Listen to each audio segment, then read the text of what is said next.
Good afternoon and welcome, everyone. Well, it's about time, right? Thank you all for being here to welcome our new head men's basketball coach. Your presence means a great deal to our basketball program, to our Department of Athletics, and to our unbelievable university. It demonstrates the support and excitement for our future. There are many people who have played an important role in this meaningful opportunity to bring us together for this memorable day. Starting with the leadership of our university, our chancellor, Pat Gallagher, and our board of trustees. You often hear the term alignment of leadership, and how important that is in any successful organization. Without it, it's impossible to make it happen, and with it, there are no limits on what we can accomplish. I am thankful to be aligned with the leadership of our university and that the limits are about endless. I want to thank Chancellor Gallagher and our leadership, Jovette Washington and our General Counsel's office for all of their hard work, for their guidance, and for their belief in what we're building here at Pitt. I want to thank, special thanks to our administrative team, the best in the business, our coaching staff, and all the staff that are working hard to build a culture of comprehensive excellence. You held down the fort when we were out on the road recruiting, and we landed a difference maker. And I want to also say a special thanks to Eddie Fogler, our consultant throughout the process. He is a pro and a trusted friend, and thank you, Eddie, for helping us find the perfect fit for Pitt. And all of our efforts would not be possible without the commitment and the pride and the support that we have from our loyal donors, our fans, the students in the Oakland Zoo. It is never about one person or one coach. It is about every single person in this arena, in this city, and that's connected to Pitt, bringing their A game every single day to make us the best championship culture that we can build here at Pitt. So we're thrilled that you are all here today to help us make that happen. I'll tell you, as I embarked on this process, I talked to many trusted colleagues and friends. They know who they are. Relationships matter, and I want to thank those true friends and mentors in the business.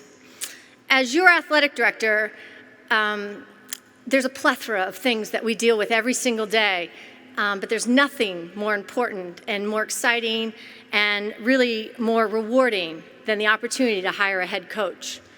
The head coach directly impacts the lives of other people's children every day, and it is a critical decision. And, I hoped to be able to meet the expectations of what we needed and wanted in a leader for our men's basketball program. And I was determined not to settle for anything less. And we found that leader in Jeff Capel. When I first spoke with Jeff, here's what stuck in my head. Jeff was insightful, he's genuine, and he's intensely competitive. He knows what's important to him. He knows who he is as a leader and a head coach. He knows the importance of sleeping on big decisions, and he knows the impact that a coach can have on young people's lives every day. He's highly sought after, and I knew he would be selective about where he would coach next. And I want you to know that not only did we choose Coach Capel, but he chose Pitt. I didn't know how much his love for the Steelers had to do with it, or the impact of the City of Champions can have, but a call from Coach Tomlin to welcome his family to Pittsburgh is invaluable. We are thrilled to be a part of the fabric of this community. Early on, a wise friend of mine told me that you need 5 characteristics in hiring anyone: integrity, character, culture, work ethic, and talent, in that order. And we found those characteristics in Jeff, in that order. Jeff's success is self-evident. As a player and coach, He has competed, he's coached, and he's recruited at the highest levels. He's intimately familiar with the ACC and our competition. For a guy who has sat next to a legend in the game for the past 7 years, his preparation to build a program that sustains success is extraordinary. He's astute, he has a passion for this game, but most importantly, he has a passion for impacting young people in a positive way and through what the game can do for them. You know, I think lastly, Jeff is an unbelievable role model for our student athletes. As a husband, as a father, as a brother, as a son, as an uncle, and a friend, and ultimately their coach. You win with people, and I'm confident we're going to win with Jeff Capel.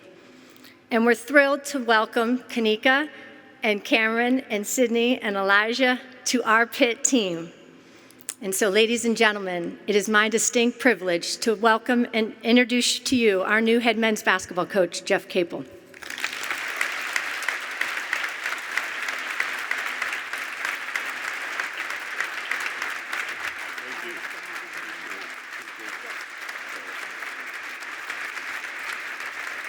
Thank you. Thank you. Well, first of all, Heather, I appreciate that introduction, and I appreciate all of you being here today. Being inside, I'm sure it's better than being outside today. But you know, this is a big deal for my family and myself. I've had the great fortune of being around the game my whole life, and it started with being the son of a coach. And my dad coached at every level, from high school to Division II, Division I, in the NBA Developmental League, and then finally in the NBA. And so I've always understood the impact that a coach can have on a young person. And when I got into coaching, that's the thing that I wanted to do. I was very fortunate in my life to have an amazing high school coach, and then to play for, I think, the best college basketball coach ever. And I saw the impact that they had. And it's an honor for me today to stand before you as the head coach at the University of Pittsburgh. I have so much respect and admiration for this university and this basketball program. You know, Heather mentioned that, over the 7 years since I've been back, when I was back at Duke, I had opportunities throughout to maybe branch out and to take over a program. But for us, and when we do this, it's us. It's me, my wife, and my kids. It has to be the right fit. And throughout, we never found, it's not like we were actively looking, but we never found the right fit. And when this kind of came about, and they reached out, and we talked, and things like that, I was intrigued. When I met with them, when I met with Heather, with Chancellor Gallagher, with Chris, and with Javette, when my wife and I walked out of the room after it was almost 3 hours, when we walked out of the room, we got to the car, and I just said to her, I was like, "What do you think?" She said, I was blown away. I said, "Yeah, me too." And we're driving away, and we get to a stop sign or a stop light, and she says, "May I ask you a question? I just want you to tell me the first thing that comes to your mind. Are we going?" I said, "Absolutely." And I spoke to Heather that night, and this was Monday night, and I told her, "Hey, look, I felt really good about it. My wife felt really good about it, but I want to sleep on it. That's something that my dad taught me. Any big decision, sleep on it. Don't go off just emotion. Make sure that when you wake up, it's the same feeling." And when I woke up the next morning, Kanika was sitting right beside me on the edge of the bed, and she was like, "So what do you think?" I said, "We're going. Let's do it." And so that's how this all came about. And so, again, I'm honored to be here, to be aligned with this great university, this great academic institution, and then the tradition of the program. There are a few thank yous that I would like to start with. The very first one is to Duke University. I had the great fortune of playing there, and I didn't understand when I signed to go there how it would greatly impact and change my life. And the people there, that we have gotten to know during our time, from undergrads until being back as assistant coaches, I'm very grateful to them, and they know who they are. To the Duke basketball program, I'm incredibly grateful and indebted to them. I learned so much from each person involved in the Duke basketball program, from the players to the administrators to all the coaches that I had the great fortune of working with, to everyone, to the families and everyone like that. And as it pertains to Duke, the final thanks and the biggest thanks is to my coach, Coach K. When I made the decision, I committed to Duke when I was a junior in high school at the end of my junior year. When I made the decision to go to Duke, I was 17. I didn't realize that the guy that I chose to play for would become one of my dear friends.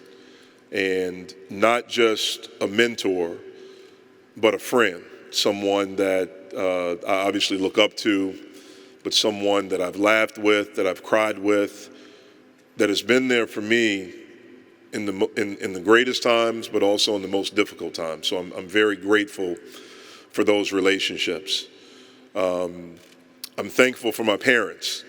My dad is not with us physically, but I can feel him in here today. And when I was laying in bed Monday night and everyone, was completely dark, and this is a true story, it's completely dark, and I'm laying there and I said a prayer, and I was, hey, this is what I'm feeling, this is what I want to do, but I want to make sure it's right. And I'm laying there and I couldn't sleep, and I keep saying to myself, something from the Bible, be still. And I'm trying to do that, and I'm just trying to think, and all of a sudden, I felt like something at the edge of the bed. It was like someone was pushing it down. It was about 1 a.m. So I jumped up. I thought it was Elijah. I thought he was like trying to get in the bed, and it wasn't. And that's when I knew my dad was there, telling me that this is the right decision. My mom, she's been the rock of our family, and this has been a very difficult year for us with the passing of my father. But there's no one that's more proud of me today than my mom. And I know she's probably watching somewhere, figured out how to stream it, and I'm sure she's sitting there proud. My younger brother, I can't say my little brother, he's a lot bigger than me now, but my younger brother, who's a heck of a coach himself, heck of a player, and is now a broadcaster, I know he's very proud, and that was my team before I joined any team, my family. I'm grateful to the administration here at Pitt that I've had the opportunity to meet. We were absolutely blown away by Chancellor Gallagher, and his vision, his sincerity, how genuine he was, and just he was like a real dude. And that's sometimes you get people that are high up that are not that. And so that was very impressive to me, And then to Heather, there was a connection right away, and I felt it, over these last 7 years as we've, as Kanika and I have talked about.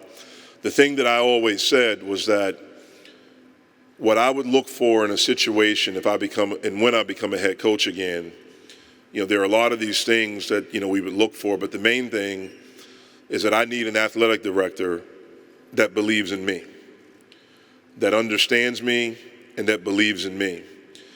And we had one conversation prior to the meeting on Monday, but then on Monday when we were in there, that's the thing that I felt right away. And the people that were in that room, I felt like they believed in me. I felt like they believed in us. And that's how I knew it was right. For the players, and our players are right here, I've had a chance to visit with them and to talk to them, collectively as a group. I've had a chance to talk to some of them individually on the phone or via text. I'm excited to get to know them. I have empathy for what those guys have been through. When you lose a coach, it's very difficult. But I'm glad to see them here, and I look forward to working with them and to helping them get better and to helping them grow as men. The thing that we will talk about in our program a lot, and these are lessons that I learned from my dad as I was growing up, and these are the things that these guys will hear a lot. The very first thing that we will do every day is that we'll show up. And when I say show up, it doesn't mean you just appear. It's you're prepared. You're mentally and physically prepared to show up and to give your best. We'll show up in the community. We'll show up in the classroom, and we'll show up on the court. And we will do everything we can every day to try to get better and to be at our best. The second thing is that we'll keep our promise. And I promise you, anyone that's affiliated with this university, the fans, the administration, everyone, that I will give you everything that I have every day. I will give you 100% of me. We will be involved in the community.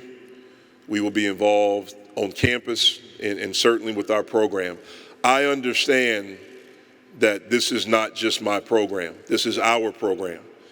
And in order for it to be restored, so to speak, or to get it to where we all want it, then we all have to own it. And we have to value it. And we have to respect it.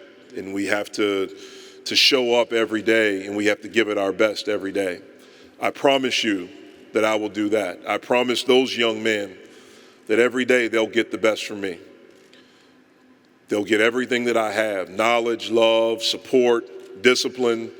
Everything that I have, they'll get that every day. And the only thing I ask is that they give it back to me.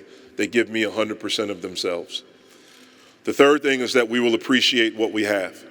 We all are very fortunate to be a part of this great institution. There's a lot of pride here. I felt it from the time I got off the plane and stepped on campus. I felt it with everyone that I've met here, the pride that you guys have in Pitt. And I feel it now. I feel that pride about being a part of this university. And so we will appreciate what we have. We're in a great city. We're in a city that has a lot of pride. You know, the city of champions. That's what we are about, is about building champions. And that's what we are going to be about. Pitt men's basketball is going to be about that. And so we will do that every day.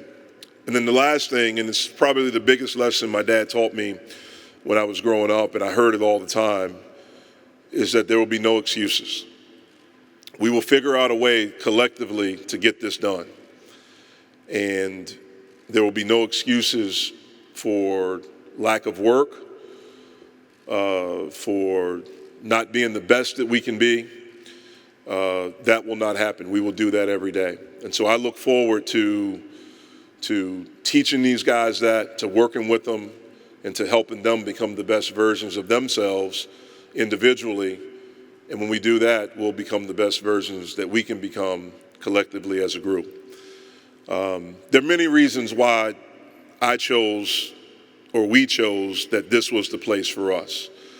You've heard me talk, several times about academics. I didn't realize until I started doing homework on the school, as we were going through this process, how good of a school it is. That's important to me. Academics are very, very important to me because that's the thing that lasts forever. And so I look forward to meeting all the professors or deans or whoever it is on campus and being part of your team.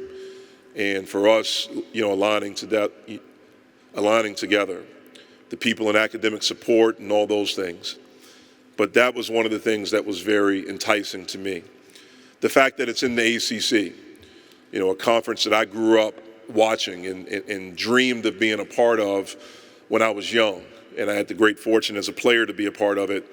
And when I became a head coach, my journey to become a head coach was very different. I was an assistant for 2 years, then became a head coach at 27. I never really had a dream job. I wasn't one of these guys. I never wanted to be a coach until a little bit later in my life. And so I never had a dream job, but my dream was to coach in the ACC.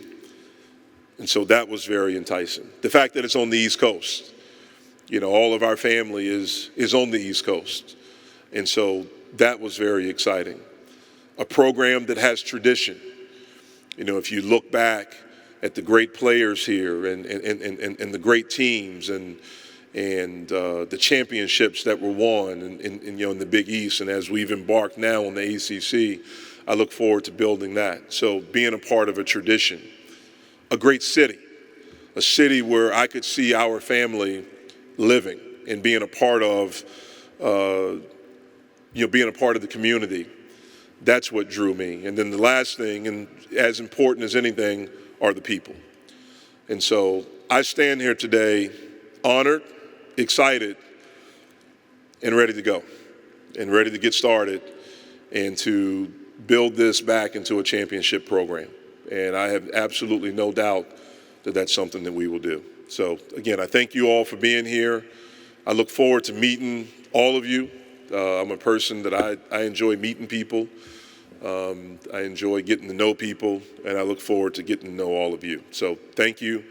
And now, if there are any questions that anyone has, I think they're going around with the mic, and I will answer questions. We will begin the media portion of our Q&A.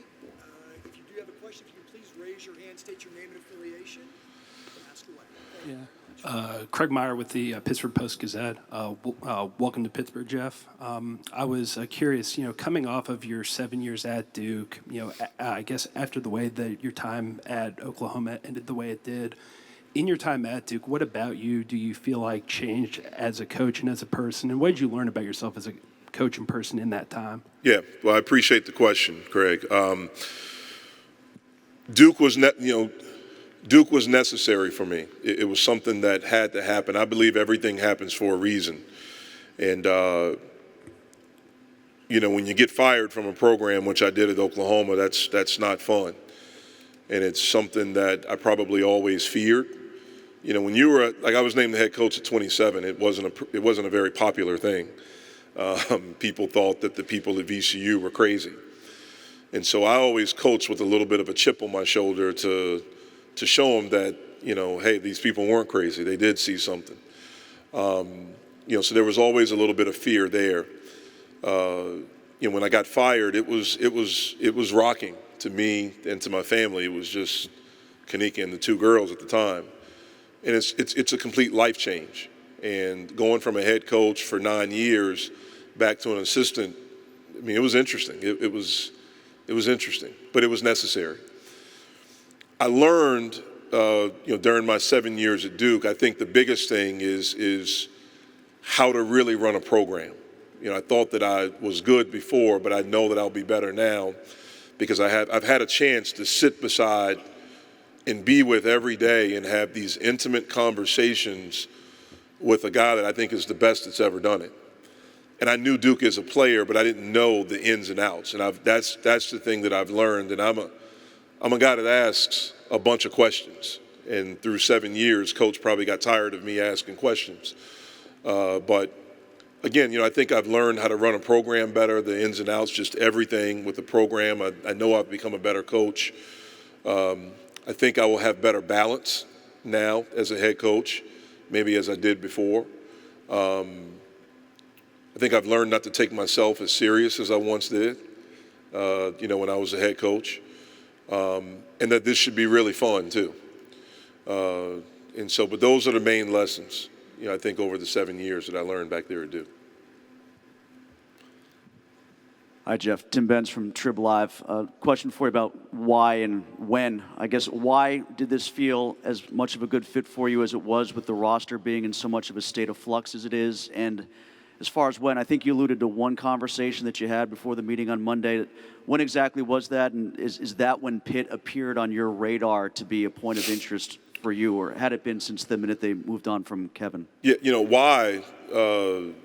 Why is like I said, just a tradition. I just felt like this was the right fit. When Pitt called and expressed interest, obviously, like I mentioned, I knew the tradition of the program. And I knew, I had friends of mine, really good friends that, were part of the Big East when Pitt was there. And they talked about how this was the most difficult place to play. And I knew of the Oakland Zoo, when I think it was 2016, like they kicked our butt up here. We came up here and our team at Duke, and there was a young freshman on that team that's in the building right now that really played well against us, and they kicked our butt. And so I got to experience the Zoo then. 2014 was the first time we came up here when I was at Duke, and we played, and like you got to experience the Oakland Zoo. So I got to see all these things that I heard about. When I came up here to play as an opposing coach, I saw the facilities, I saw this, and I was very, very impressed by that. And so, I thought, okay, this school, this university, this program must be committed to basketball. I've always heard really good things about the city of Pittsburgh. And so it was all those things that were why. And as I dug deeper into it, into trying to learn as much as I possibly could in a short period of time, then you saw all these other things, all these other really great things and positive things. And then for me, like I mentioned, the final thing was when I met with the leadership group. And that's when I knew, okay, this is the one. And my wife kept saying that to me, like, this is the one. We've been fortunate to be a part of some other things as far as some other opportunities. But there was always something that, no, this isn't the fit, this isn't, but this was the one, and it was all those reasons. And I think it was Thursday, the first time we talked, and, I told Heather I want to concentrate on our team. We were trying to get to the Final Four, so I didn't really want to talk anymore. I was interested, but I felt I owed that to our team. And so then the next conversation was Monday. And Monday night is when I knew. Before this question, if you don't mind, the last group that I didn't thank, I'm sorry, is my wife. My wife and my family. And the most important group. I'm very fortunate, that I have an amazing wife. I always joke with people and tell them it's the best recruiting job I've ever done. She's brilliant, she's beautiful, she's an amazing mom, and she's an incredible wife to me. And I have 3 amazing kids. I have a 10-year-old daughter, Cameron. I have an 8-year-old daughter, Sydney. And I have a 5-year-old little boy, Elijah. And they're all excited to be here. They were, excited to be on a plane. They're excited that they didn't have to go to school today or tomorrow. Probably more excited about that. They're excited to stay in a hotel. When I told Elijah yesterday, when I told Elijah that we were going to be moving, I picked him up from school or from a friend's house, and I told him that we were going to be moving. And he said, where? And I told him, and the first thing he said was, can I take my basketball? Yeah, he said, can I take my basketball guys, my basketball players, the little figurines? And I said, sure. And so I'm thankful for them, because without them and without their support, it would be hard to do this. And so I would be remiss if I didn't do that. I'm very grateful for them, for their support, their love, and, for our team joining this team. So, sorry. Hi, Jeff. Alan Saunders from Pittsburgh Sports Now. What would you say is your vision for what a Jeff Capel coached basketball team is going to look like on the floor? What are the sort of fundamental principles that you'd like to operate by? Yeah, it's play hard, play together. Very simple. And then depending on who we have as a group, that will determine the style. I'm not a coach that's married to a particular style. I know how I'd like to play. I'd like to play fast. I'd like to play where we score. We get out and, you have talented guys and you put them in positions to be instinctual. You teach and have freedom and things like that. But again, who you have on your team determines your style. I like man-to-man defense. If you watched us at Duke, you wouldn't have thought that this year, but I like man-to-man defense. I like being versatile. I like players that are versatile, players that can guard multiple positions and do, different things offensively. I want to have a point guard. That's really, in my opinion, that's the only true position in the game anymore. If you look at the game now, it's completely different. So having a point guard is very, very important. But the main thing is that we want to play hard and we want to play together. You know, we need to have the right attitude. We need to be all about the team, what's best for the team. And the thing I talked to these guys about when I met with them earlier, like, we have to own this. This is ours, and we have to own it. And if we own it, you know, you care about it a little bit more. You'll invest a little bit more into it. You know, you won't take it for granted, all those things. And so that's what I want my teams to be about. Jeff, hi. Jerry Hey. DePaula, Pittsburgh Tribune Review. Hello. How you doing? And welcome Great. to Pittsburgh. Thank you. Not long after the job became vacant, several of your players expressed an interest in maybe not being here next season. Can you talk about your conversations with them and any reassurances they may or may not have given you in that regard? Yeah, you know, I've talked to them. I understand them feeling that way. I mean, as a player, you know, as a guy that wore the jersey, you know, look, my freshman year at Duke, we played for the national championship. You know, the Final Four was in Charlotte. I was a starter. It's 2 hours from where I grew up. My sophomore year, we were 2-14 in the conference. We were 13-18. That's the year Coach K was out. And we weren't sure as players if he was coming back. And I would be lying to you if I didn't think during that time about, you know, look, like, this isn't, you know, I don't know if I'm going to be back, like, if he's not. So I get that. Like, I understand that. We've had conversations, and I've expressed to them, you know, my vision for our program going forward, and then I plan to meet with them, you know, individually over the next few days about them individually. And, you know, I've talked to them. I've tried to express to them the empathy that I have for them. And then we'll see what happens. You know, I think they would be excited about how we play and the things that we do, but I respect the fact that they have the freedom to make their decision. And so we'll go from there. I mean, I want them back. You know, I think they're talented, and, you know, but we'll see what happens. Hi, Jeff. Mike Pursuta, WDVE. Just to follow up on Jerry's question, as we speak right here, your starting point, how many guys are on the team? Our team right now? Yeah. I don't know. And is that particularly daunting compared to your other beginnings in your career? How do you start up? Yeah, you know, I've been through this. You know, when I took over at VCU, you know, we lost some guys, and, you know, right away, right after the press conference, I kicked 3 guys off the team. You know, I met with them as a group, and and again, it was different. I'd been there as an assistant, so I knew the culture. And the thing I knew that needed to be changed more than anything was the culture. And in order to change the culture, then we had to remove some guys. And I met with them, and I told them, I said, listen, you know, excellence will be demanded from here on out in everything that we do. And I want you guys to look around, because all of you can't do it. I already know that. All of you can't do it. And I'll meet with you guys individually, and we'll figure some things out. And so right when that was over with, I dismissed 3 guys. A kid transferred, and then a little bit later, I think that summer, or maybe even before the summer, we had to dismiss another kid. And that was back when they had the 8-5 rule. So my first year there, I had 8 scholarship players. You know, when I went to Oklahoma, you know, there was, you know, NCAA stuff. You know, there was lack of, I mean, there was a reduction of scholarships. There were all these things. I didn't know that team. You know, so I've been there. You know, no, it's at a different level. But at Duke, as an assistant, you know, at the end of the year, we don't know who our team's going to be. We don't know who's leaving, turning pro, who's, you know, we've had transfers and things like that. That's the nature of college basketball right now, unfortunately. You know, I'd like for it to be different. And hopefully as we build this thing and as we go forward, you know, it will be different.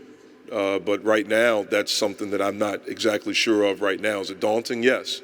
I knew that when I took the job, but all new jobs are daunting. That's the nature of what we do. Hey, Coach, welcome. Where are you?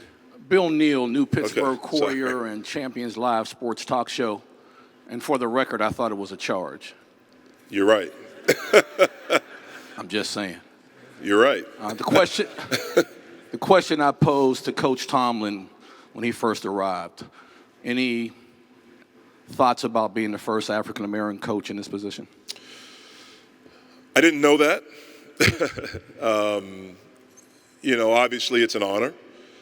You know, the plight for black coaches, you know, has been very different from our counterparts.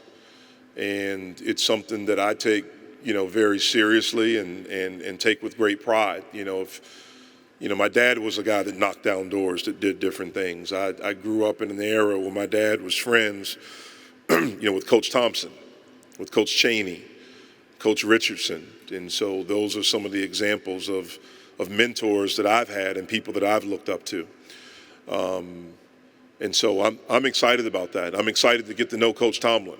I was very excited yesterday when I was at home, and obviously it was a whirlwind yesterday. And once the news came out, and so I was at home, and Kanika was out picking the kids up. They were out shopping. Elijah was with the friends. So I was at home by myself, and I was inundated with calls and texts and all these things like that, and trying to find a way to relax in the midst of all of this. And one of the things I like to do to relax, I like to cook. And so I was chopping vegetables yesterday, and all of a sudden I had my phone right there, and the phone rang, and I saw it was a Pittsburgh area code. And I wasn't really answering any calls because I'm getting calls from everyone. So many people that want jobs and things. Anyway, and so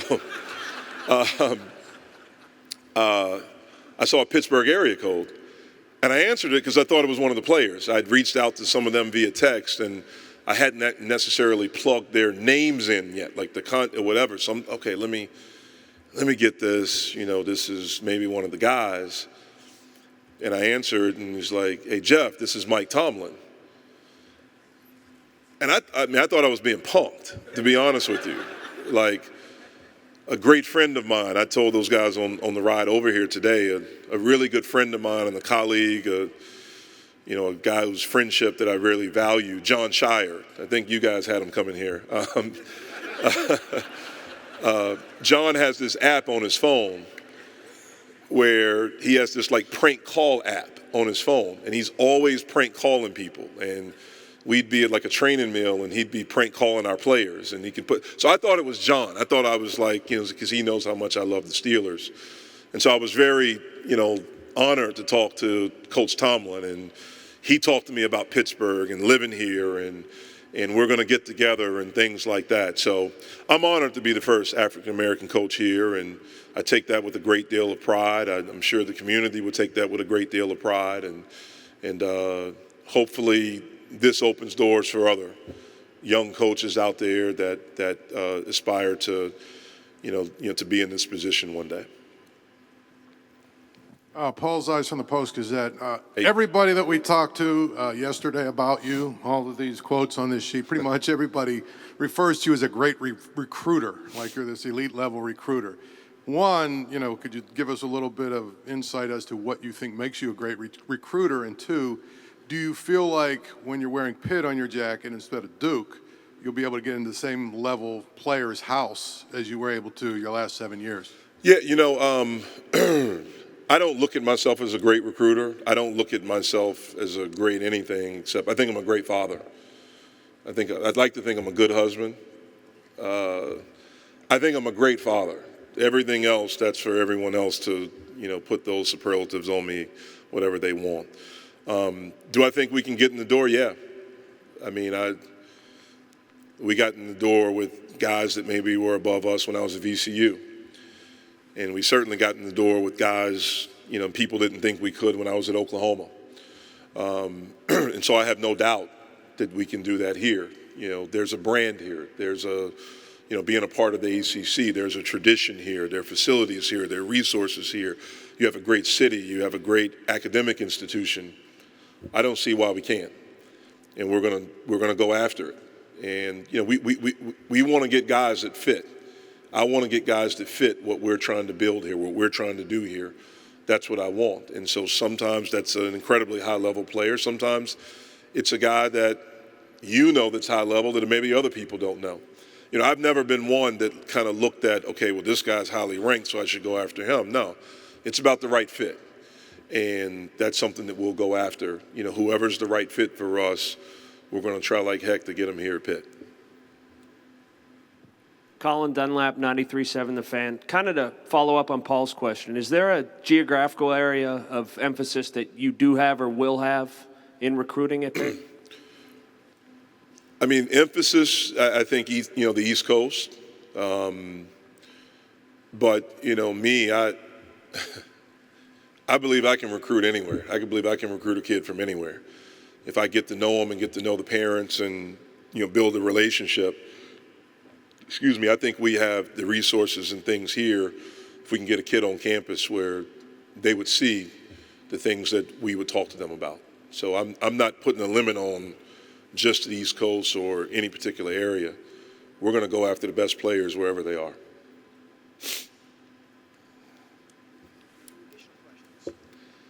My guy Dick Groat right there. Excited to see him, yeah. He's always been the nicest guy to me from the time Pitt joined the ACC and we started playing them. And I remember the first time we came up here, and I was so honored to meet him because I always saw his jersey. I always heard all these stories about him. And every time we played him, he was like the nicest guy in the world to me. This year, bought a bunch of gear up to him, and we were really glad that he got to get back down to Duke and to see it and to be honored this year. And I'm really glad to see you sitting right there. Really, really glad to see you. So thank you for being here. Jeff, Brian Batko from the Post-Gazette. Hi. Hey. You mentioned a little earlier, kind of in jest, about people calling you about jobs and things like that. Just wanted to get a sense from you, sort of, if you have thought about what your staff might look like or sort of what you're going to try to do as that process goes forward. I have an idea of who I want. Now it's trying to, close the deal and get them here. And I've been working on that since Monday. I've been working on some of it. I have an idea of some people that I'd like, not necessarily I have an idea of, who one guy that I'd really like to get. And so hopefully we can make that happen.